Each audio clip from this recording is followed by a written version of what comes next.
We don't need to die and have a near-death experience. But the truth is some people need to be shaken. And a car that was in the right lane got in front of me, and I didn't want to hit them. So I turned the wheel to the right, and instead of slowing down, I accelerated. And I went about 110 miles per hour into a ditch, and I flipped 7 times, hit a tree, and flipped over a 5-foot fence. So for me, the only thing that I actually remembered from the accident was seeing Jason on the other side. And, you know, you can call it whatever you want. You can call it heaven. You can call it the other side. You can call it whatever. But for me, it was the only thing that was real. For me, like when I close my eyes and I say that he was there, he was literally in the same white hospital gown that I said goodbye to him at the funeral home before, you know, like you go into the main room. And he was standing there and everything was white and it was like a dream.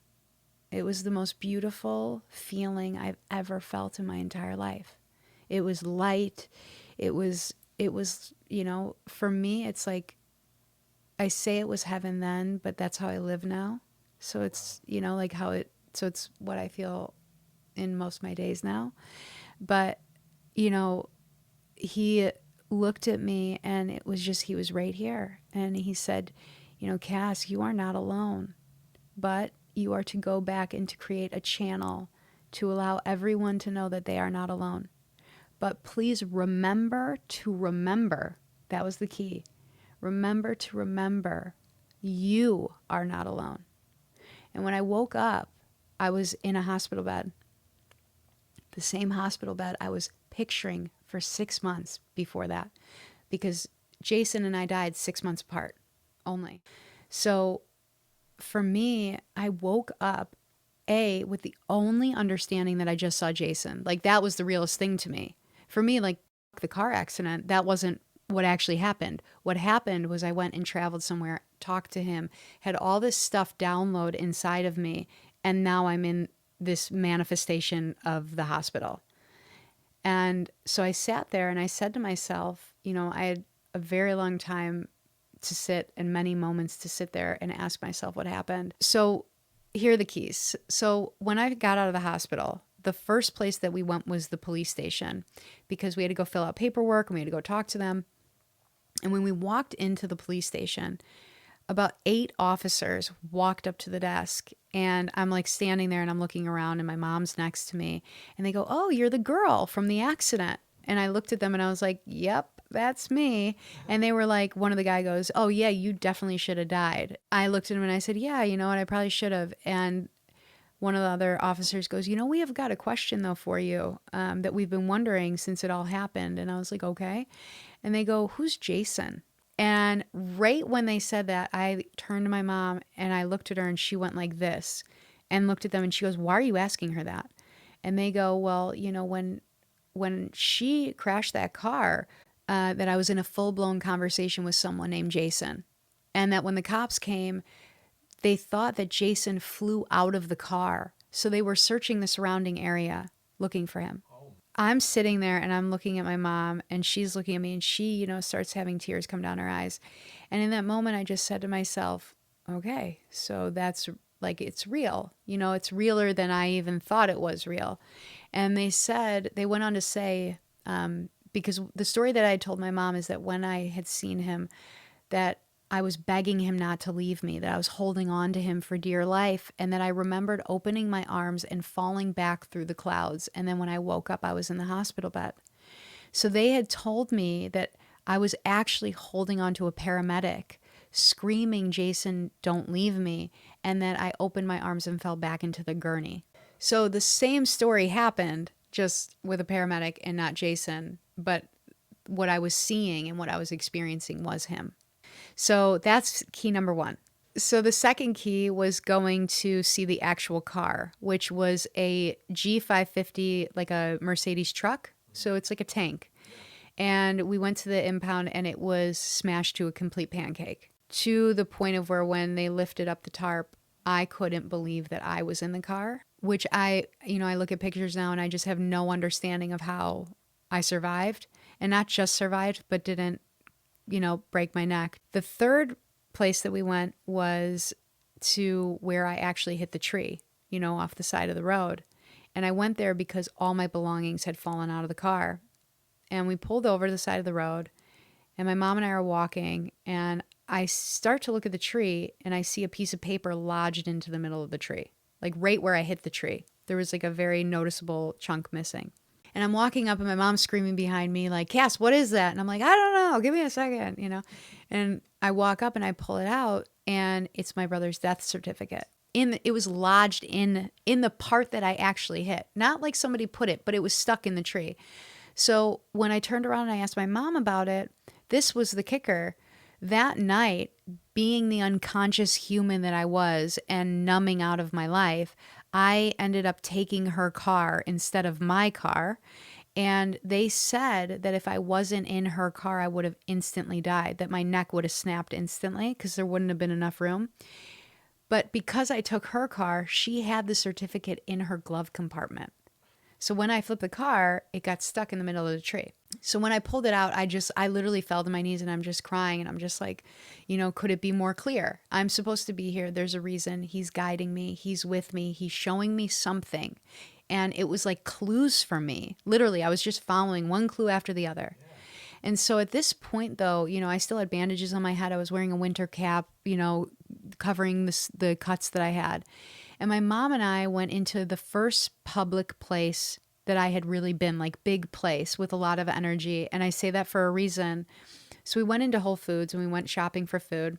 And, I was still getting my bearings, and there was a lot going on that I wasn't speaking about that I had kind of told you in our interview, our pre-interview, was that while I went home, I started to see figures in my room. I had seen this figure of a cowboy in my room in the mirror. I was seeing little girls in my house. And, in my head, I was just processing it. I wasn't really thinking too deeply into it. It was to a degree scaring me, but at the same time, I wasn't like, what is that? I wasn't like really going into it. And I even had said to my mom, like, I keep seeing this cowboy in my room in the mirror. And I was like, it's odd, like, it's just weird. But when we went into the grocery store, this woman starts coming up to us and she starts talking to my mom. Somehow they got into a conversation, and the woman tells us that she's a neurologist at the hospital that I just died at. And she starts speaking about this near-death experience seminar that goes on. And I'm standing there and I'm kind of like looking at her, and I start to see these figures forming above her head. And I started to panic. And while she's talking, I just felt sick. Like there was something that just came over me that was, off. And my mom and her are in this conversation, and my mom goes, oh my God, she just died at that hospital a week ago. And the woman turns and looks at me. And I looked at her and I said, I'm sorry, I have to excuse myself. And I turned around and I walked into the vitamin aisle, and I literally will never forget this because I was thinking in my head, like, what the is happening? Like, what's going on? What am I seeing? What is, like, something's not right. I knew something was different. And as I was thinking that, all of a sudden something grabbed me, and I turned around and it was her. And she looked at me and she said, my father died a couple weeks ago. I know that you saw him. I know you just saw him. I work with patients like you all the time, and I know that you tipped over to the other side. And I looked at her, and it was like the same knowing I had when I saw Jason was the same knowing when she said that I knew what she was saying to me was real. And basically she's saying that I tipped over to the other side, that I'm teetering a line of the spirit world and the physical reality world. And when she said that, I fell to my knees. I started crying. And I went home that night and I called my brother Blake. And my brother Blake at this point had lived in Australia, and he's, a beautiful writer, and he wrote a self-help book called You Were Not Born to Suffer. And so he's very much in that realm, And so a lot of his friends were mediums and clairvoyants. And I said, Blake, something's wrong with me. He hadn't seen me since my accident. He hadn't come back from Australia. And I said, something is wrong with me. I don't know what it is. I'm seeing things everywhere. I'm starting to see spirit everywhere. And this woman came up and she said that I fell onto the other side, and he goes, okay. And I said, please reach out to your friends. So about a week later, he calls me and he says, I reached out to some people, and Cass, you have to make a choice. And I was like, what do you mean? And he goes, You have to choose to keep living your life unconsciously, like you have been for the past 15 years, and numbing and running from your story and checking out of your moments, or you have to decide to show up for this new life, for this gift, for whatever's unfolding in front of you. You have to be the one to say yes, and they will listen. And that moment changed the rest of my life. After that realization came, I really connected deeply with Jason. I started to really connect with him on the other side. I started to see him in physical form. I started to hear him. He started to guide me with little things. But one of the things that came through before I want to say we became best friends on the other side was that he had told me that I needed to move.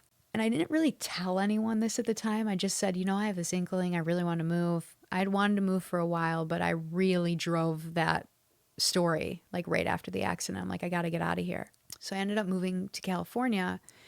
And what I realized later looking back was that for 25 years of my life, I was living so many other stories.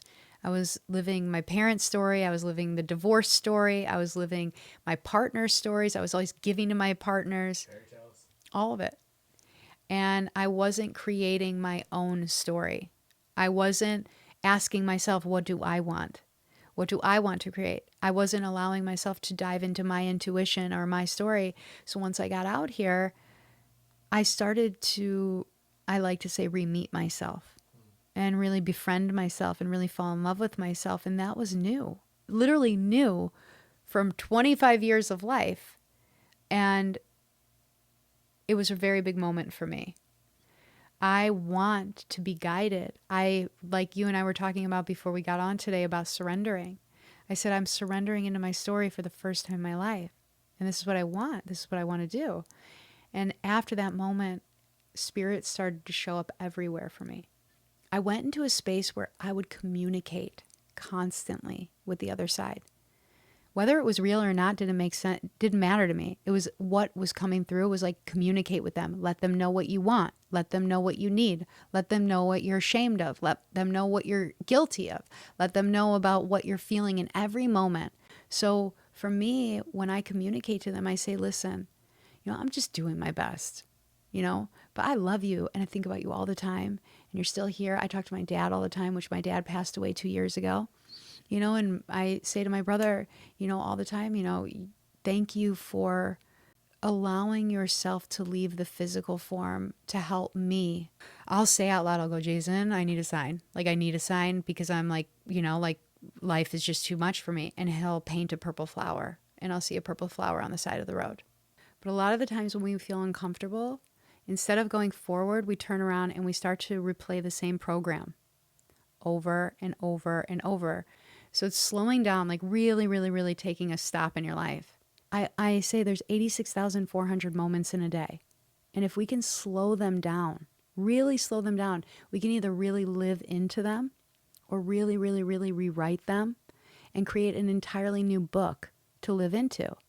For me, there were so many moments. I mean, my truth is, I am, and this is my experience, I am the biggest advocate that we are the creators of our own reality.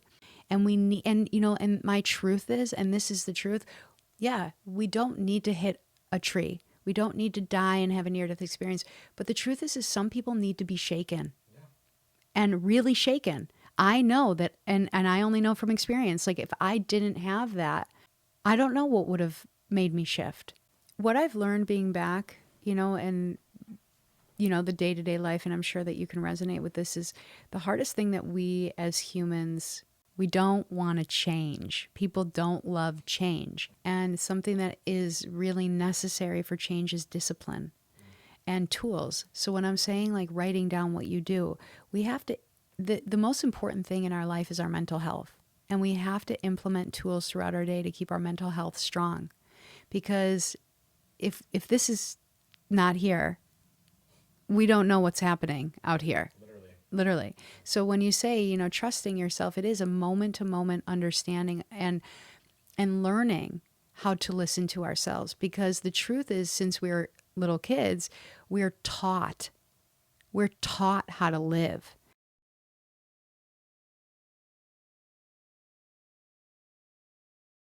At this point, though, I still had bandages on my head. I was wearing a winter cap, covering the cuts that I had. And my mom and I went into the first public place that I had really been, like big place with a lot of energy. And I say that for a reason. So we went into Whole Foods and we went shopping for food.